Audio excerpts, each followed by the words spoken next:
Well, my guest for episode 50 in the United States of America is the just recently appointed President and Chief Executive Officer for the Christopher and Dana Reeve Foundation, Margaret F. Goldberg. Maggie leads the only national paralysis focused organization centered around a dual mission: today's care, tomorrow's cure. Maggie has served with the foundation for more than 20 years, helping drive its mission to cure spinal cord injury by advancing innovative research and improving the quality of life for individuals and families impacted by paralysis. A graduate of the University of Pennsylvania, Maggie joined the Christopher Reeve Foundation, simply known as the Reeve Foundation, in 2000, has held numerous pivotal roles during her tenure, providing a continuum of leadership, management, and vision to grow the organization. I recently learned that the foundation's mission is extremely personal for Maggie, who experienced a level C2 cervical 2 injury at the tender age of 16, just a teenager. Thankfully, she fully recovered, but the tragic accident set her on a mission-driven career path to work on behalf of the paralysis community. I actually had the pleasure of working with Maggie just as she was starting out with the Reeve Foundation, when she coordinated and accompanied Christopher Reeve to Ottawa for our Around the World Challenge official launch and fundraising gala way back 21 years ago in year 2000.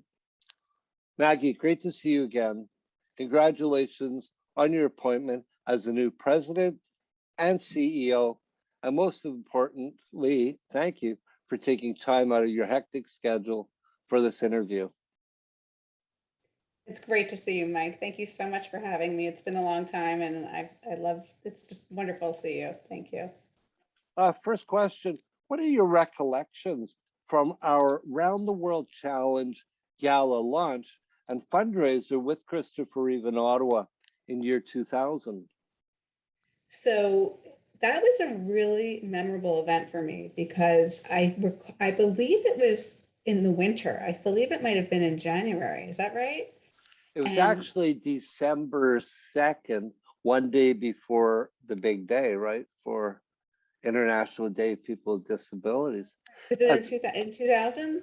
in truth, yeah, December 2nd. But listen, it's Canada, right? So it could be winter in October, but it was That's true. cold. Okay. Well, I remember it because it was one of the first trips that I took with Christopher. I had started, I think I had been working at the foundation for several months, and it was one of the first trips I must have taken with him alone, when I staffed him alone. And it might have been one of my very first times in Canada. It might have been the first time I had ever traveled to Canada, believe it or not. And I remember being, we knew it was going to be really cold, and I was wearing my wool suit. And one of the things, as you probably know all too well, is when you're spinal cord injured, you can't regulate your body temperature. That was one of the secondary complications and conditions that Christopher Reeve lived with. So he was very, very cold constantly. So when we had toured the hospital, the name is escaping me, but I know we went for a tour of the hospital that day, and we were preparing him for the tour, and I was briefing him, and we had all of these space heaters on him and blankets around him, and I was staying there in my wool suit, and I remember, I was perspiring because I'm still able to regulate my temperature. And I remember thinking, like, he's probably thinking I'm so nervous because I'm sitting here, dripping sweat, but it was 85 degrees in the room. He was, poor thing, freezing. I'm sitting here in my wool suit sweating. I'm not nervous. It was just like a funny interaction. I always tell that story about the first time I really briefed him on my own, but it was really a wonderful event. I remember the support. I remember the dignitaries that we met. It was an incredible outpouring. It was really, it was memorable for me for so many reasons. Not only being the first trip that I staffed him by myself, my first time in Canada, but just the incredible outpouring of support that you received, and the recognition as well. Thank you for that, and just the way you characterize it.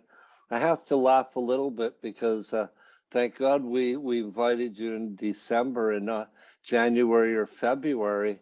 And, and you'll relate to this. I started to tell people, and they think like I'm saying it in jest, that it would be easier to invite the President of the United States than Christopher Reeve. But I mean, I have great needs, but Remember, yeah, I think the first time we had a very wealthy, very philanthropic friend of mine had offered one of his, well, one a very wealthy man, one of his jets. I think it was a Gulfstream, and I thought, isn't that amazing? And then I called down to your office, and I said, well, that's really generous, Mike, but it's not large enough for Christopher and his share. So we ended up getting the Prime Minister's plane. It's called the Challenger from Bombardier. Do you that's right. remember the trip I up and do. No, down? that's right. I remember the plane. That was also the first time I flew private. So Oh, it was nice. quite an experience. Yeah, I'm telling you, it was a very, very memorable trip.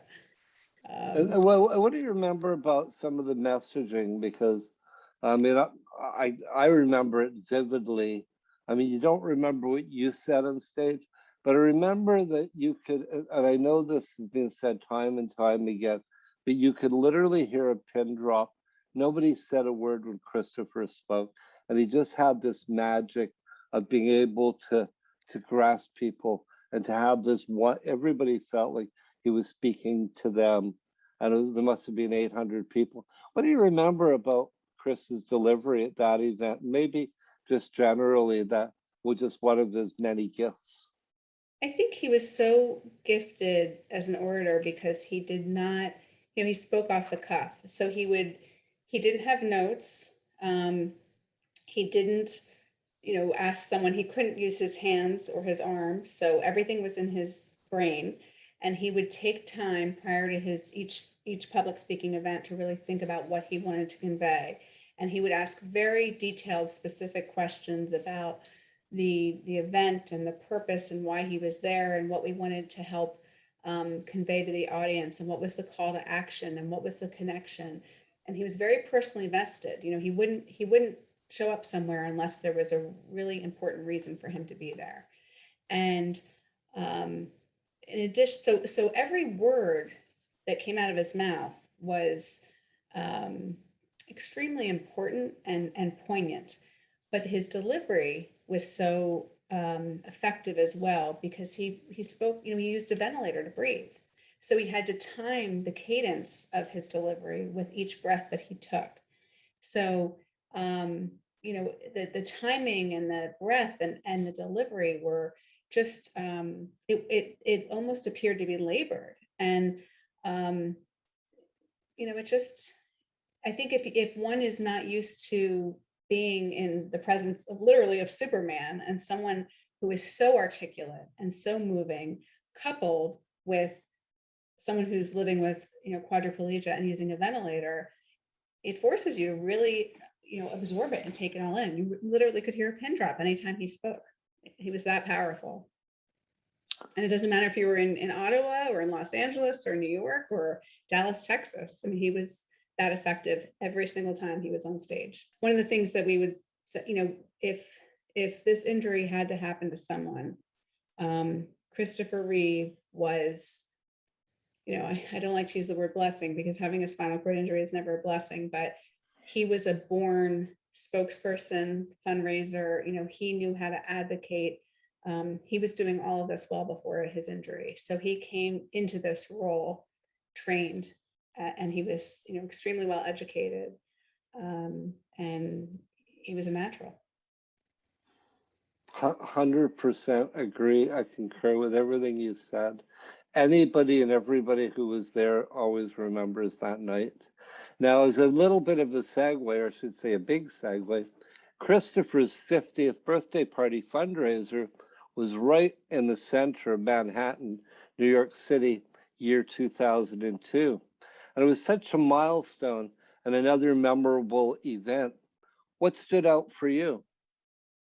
Well, it was an incredible evening because it aligned all the stars of the celebrities, and we were able to have a wonderful magical evening. It was actually called a magical evening. So we were able to take our signature gala, celebrate Christopher's birthday, turn it into this incredible fundraiser for the foundation. It was also the culmination of an exciting time for him. There was just published at the time the results of a study. He started moving his one finger again. There was a lot of hope. There was the promise of stem cell research at the time. So there was a lot of momentum in spinal cord injury repair. So I remember it not only being, the excitement around the birthday, but there were so many things going on in spinal cord injury research at the time as well. And things, we felt really good about the momentum and think where science was heading. And just some of the people that came out to support him, correct me if I'm wrong, but Barbara Walters was there. Our Canadian, I guess, ambassador, Kim Cattrall, was there, right? Sex and the City. Michael Douglas, yeah. Robin Williams, who got everybody laughing. And I heard the figure. I know I'd helped you, you and the organization leverage our partnership with Pfizer for them to be the lead sponsor. Got another story about that. I'll tell you another time. This is your interview. But I remember the amount because Mitch Stoller was the CEO at the time. And I asked him how much do they get made. He said at least 5 million American net. They netted 5 million American in one night. Pretty incredible. I think that's the most we've ever raised. That was definitely the most we've ever raised. Is that a fact? Is that a fact? I think that's a little higher than I recall. I thought it was a little bit less than that, but I thought it was closer to 2.5. Well, there you go. Maybe that was gross, but it's an incredible amount of money. Yeah, it was an incredible amount. It was an incredible evening. It was also really exciting in 2002. That was the year we opened our National Paralysis Resource Center as well. So now I was thinking about that's next year is going to be the 20th anniversary of our resource center. So it was really an amazing year. Can you expand a little bit on the NPC? Because I was reading a little bit about that, and it's been remarkable the numbers of people that have actually received one-on-one care and intervention. But yeah, could you expand a little bit, Maggie? So we have a National Paralysis Resource Center, and that is actually funded through a cooperative agreement with our federal government. It's a division of our Department of Health and Human Services called the Administration for Community Living. And we are a resource that provides assistance for any type of paralysis, not just spinal cord injury, but any mobility impairment caused by a neurological condition or disorder or an injury. And we have trained staff, information specialists, who are available to help you navigate paralysis. So it could be a new injury or diagnosis. You could be living with paralysis for 20, 30, 40 years. Any question that you have, we're available to help answer that question. And this was really Dana Reeves' vision. Christopher was so focused on research and the cure side. Dana was focused on the care side. And we've grown. So originally it was more of a resource and referral center. Now we offer lots of different programs and services. We offer quality of life grants to other nonprofit organizations. We offer peer and family support program all over the United States. We have a military and veterans program. So lots of different offerings. We have tons of publications and wallet cards and toolkits, everything from how to transition to go back to college, to transitioning home after rehab, if you have to remodel your house. We have consultants on staff, nurses. So just about anything you could possibly think of related to paralysis, we have a resource available to help you get through it. It's as you say, it wasn't just Christopher. It was a true partnership with him and his wife Dana. And I do want to bring it up, and it's a touchy subject, but how did the sudden deaths of Christopher and Dana in 2004 affect you personally? And professionally, how did the organization remain afloat and vital? So personally, they were both tragic. Christopher was shocking because we really never thought it could happen. As even as a level C2 ventilated quadriplegic, he was so strong, so full of life, so driven. He worked so hard, and it was really just shocking. And what was, I was head of communications at the time, and we had media interests from all over the world for a full month afterwards. I mean, we did not stop for a month, getting press inquiries. Um, then after that quieted down, Dana's lung cancer diagnosis, he died in October, and I think it was, the following June. She passed away in early in March of 2006, so it was only 17 months, and it was just really hard to accept. I don't know how else to say it. You just kept thinking, like, how could this have possibly happened to to the most lovely woman and family and couple? It was just it was really heartbreaking. So we really focused on, we actually worked with a firm based in Toronto that helped us with our messaging and our brand. And they found an interview that Christopher Reeve had done with Oprah Winfrey. And none of us had even remembered this. And she asked some question, and Christopher said something like, I would just tell them to go forward. And it was the simplicity of his words. And that became our mantra at the time, was go forward. And everything we did was just go forward in their honor, go forward in their mission and their vision and their legacy. So that's what we did. And we focused on continuing their legacy. We focused on, obviously immediately after their death, it was very much about their celebrity. But what we as a foundation have done is really focused on their mission, and that being what they're known for at this point. Let's remember their legacy of the vision of the foundation. The legacy of we celebrate the legacy of their deeds.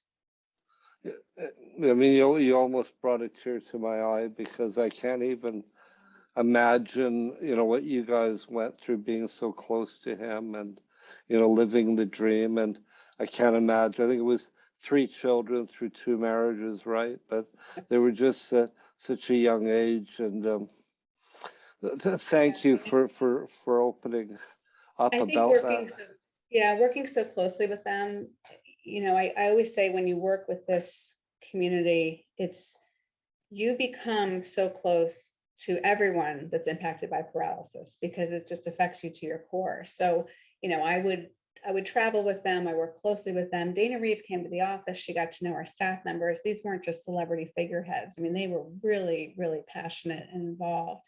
I mean, I still remember, I can see myself. I know where I was the second I got both of those phone calls, and I'll remember that for the rest of my life. So what's the old chip off the block, when you had done the Reeve, I forget the name, just recently, a couple of months ago. It was when we got together, the formal name, when you did the digital, it was oh, why can't I remember it, when Will was part of the, Will was on board. What did the summit? Thank you very much. Oh, the summit. Yeah. Hey, come here, bro. I'm going on 60 right now. So, the Reeve Summit. But I thought Will is just so much like his dad. He's so engaging and sort of carried the torch forward. And great that he is still committed to the organization. Very much so. He's actually running the New York City Marathon in November. He hopes to raise, I think he wants to raise $52,000 in honor of the 50th anniversary of the marathon. I believe his father, I'm not sure why the 52. His father passed away at the age of 52. That might have been why. Yeah, could well have been why. How do you balance raising critical awareness and funds for both mandates of spinal cord injury cure and quality of life? Well, like you said, our mission is really, it's twofold. It's today's care, tomorrow's cure. And I think that it's important that we do both. We shouldn't have to choose one or the other. They're both sides are linked, and they have to be. They're linked to our core beliefs, and until we find a cure, we have to improve the day-to-day lives of people living with paralysis. I mentioned earlier, there's so many secondary complications of living with paralysis, and one of the misconceptions is one of the many misconceptions is that, oh, you can't walk or you can't stand. But a lot of people living with paralysis, for example, live in extreme pain. And while we're searching for a cure for pain, or searching for the cure to walk, a cure for pain would be huge.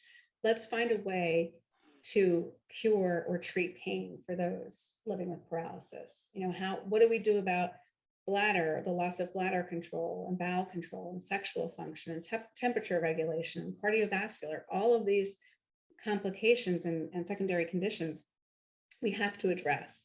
Those are part of quality of life. So those to us are also part of the care. Accessibility is just as important as it is all of those health issues as well, living independently. So I don't feel that we need to choose one or the other. And I would think that everyone that's impacted by paralysis could see themselves as part of REAV, because we represent the needs of the entire community. That was certainly a loaded question, but I'm going to have a little follow-up or a big follow-up. And take your time answering. In the past 20 years, what are the most significant changes you've seen, good and bad, for people with spinal cord injuries? Well, I think we've seen tremendous change in technology, which has been wonderful. So the use of technology, through computers, through Bluetooth, so I think that people with paralysis can become more engaged members of our community.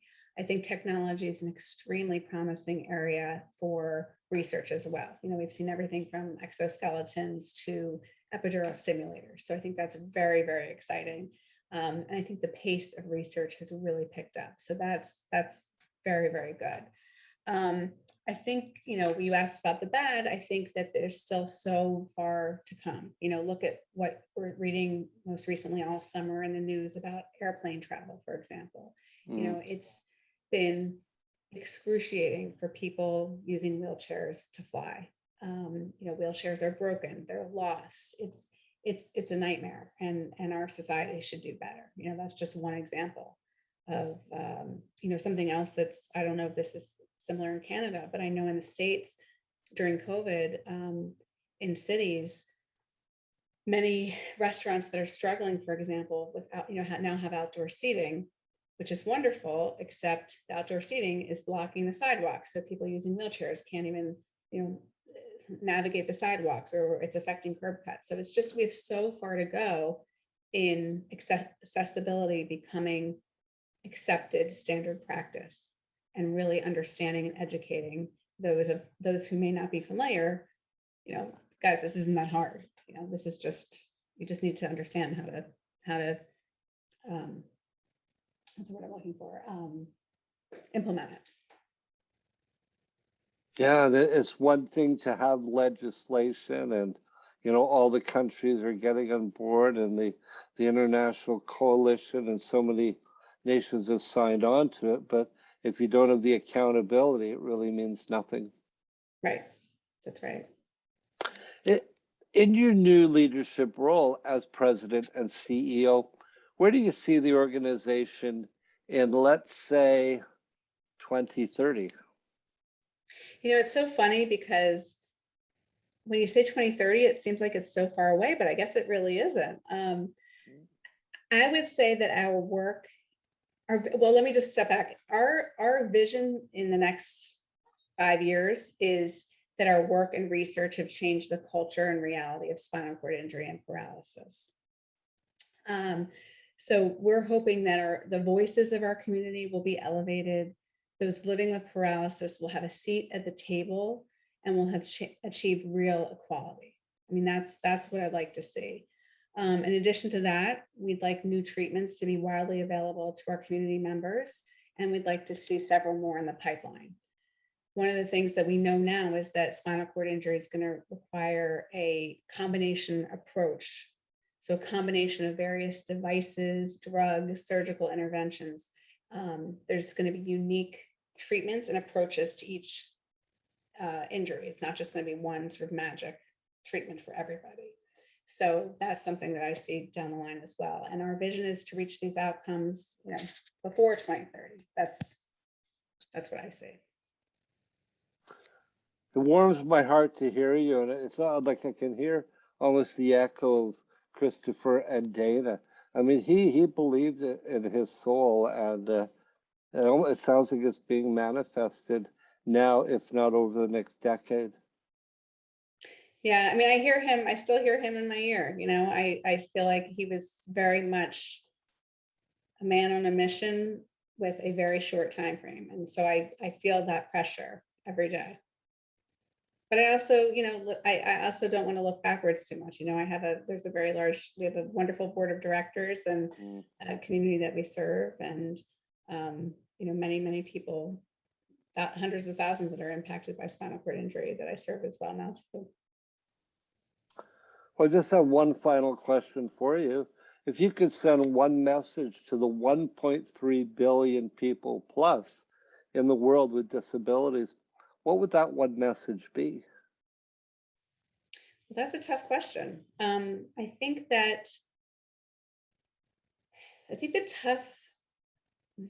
so, there's so many different types of disabilities in the world, and it's hard to rally around one message. And we want to be one voice, because this truly is a civil rights issue. We are out there fighting for civil rights. Just this morning, I was reading about the United States House of Representatives is looking at our budget process. And one of the things that they're looking at for the first time is coverage through, I believe, Medicare, Medicaid for home health aides, which hasn't been covered in the past. And it took the global pandemic and hundreds of thousands of people dying in nursing homes for our legislators to actually take into consideration the need for home health care to be covered. And, this is such an important issue for those living with disability, because independent living is everything. And it could be important to those living with paralysis or so many other different disabilities. So I think my message would be, advocacy is so important. We don't all have to have the same voice, but it's critical that we all speak up and that our voices are heard. Well, what a strong message to end on. That's it, Maggie. You're off the hot seat. Yeah, it's. I was nervous about interviewing you because you're so knowledgeable. Like I say, I really did not know that you had a not just a spinal cord injury, but about as severe as you can at C2. That you I always say you able-bodied people, you walk your talk. What can we do? I always kind of wheel your spiel, but you're doing a little bit of both now. And well, I always feel a little guilty. I always want to clarify, it wasn't an injury. It was a break. But I know how lucky I am, because my neck was broken in two parts, and there was a piece of my vertebrae that was lodged next to my spinal cord. It was broken in two places, and the doctor said, "We do not understand how she was not spinal cord injured." It was just like stuck. And I have can't really see them in the light, but I have my halo scars here. Well, I do. Jeez. Yeah, they at the time I had just turned 16. My friend was driving, and we went out, we were going to stop for ice cream, and she just made a left-hand turn too soon. The other car was speeding, and I even remember the paramedics coming and saying, "Oh, she probably just has whiplash. We're just," they called my parents and said, "Oh, we're just going to take some x-rays. I'm sure she's fine." And then they were like, "Okay, she's not fine." And, I had to go through PT. I was in the hospital for 8 days, and I was in braces for 6 months. And, everybody kept saying, "You're so lucky, you're so lucky." And I knew that. But I did not know until Christopher Reeve was injured. and it was C2, what it really meant. So, and then it was just serendipity how I got the job and how my career, I mean, it's really, it was fate. It really was. I mean, and I, I look back to and I think, I didn't know what I wanted to do. I thought I wanted to be a lawyer when I graduated from college, and when I was in college, I thought I wanted to be a lawyer, and then I couldn't really answer the question why I wanted to practice law. And I said, well, I know I want to do advocacy, so I know when I moved to Washington, D.C. And I had a couple of different jobs. I worked on Capitol Hill, and then I had this interview, and they weren't even advertising that they had just landed this foundation as an account. And I told them the story, and I was hired, and I was a consultant for 2 years. And I mean, it's crazy. It's just crazy. It's a really crazy story. So. Well, I mean, you are truly mission driven. You're passionate, and you've always had this big smile, but I think it's even getting larger. What do they say? If you love your work, you never work a day in your life. That's So, true. Yeah. Well, it's great to see you. Thank you for thank you for your generosity and all your support this year, especially. And I'm thrilled to see you doing so well. Thanks, Maggie. Take care. Great to Good see luck. you. Okay. Bye-bye. Bye-bye.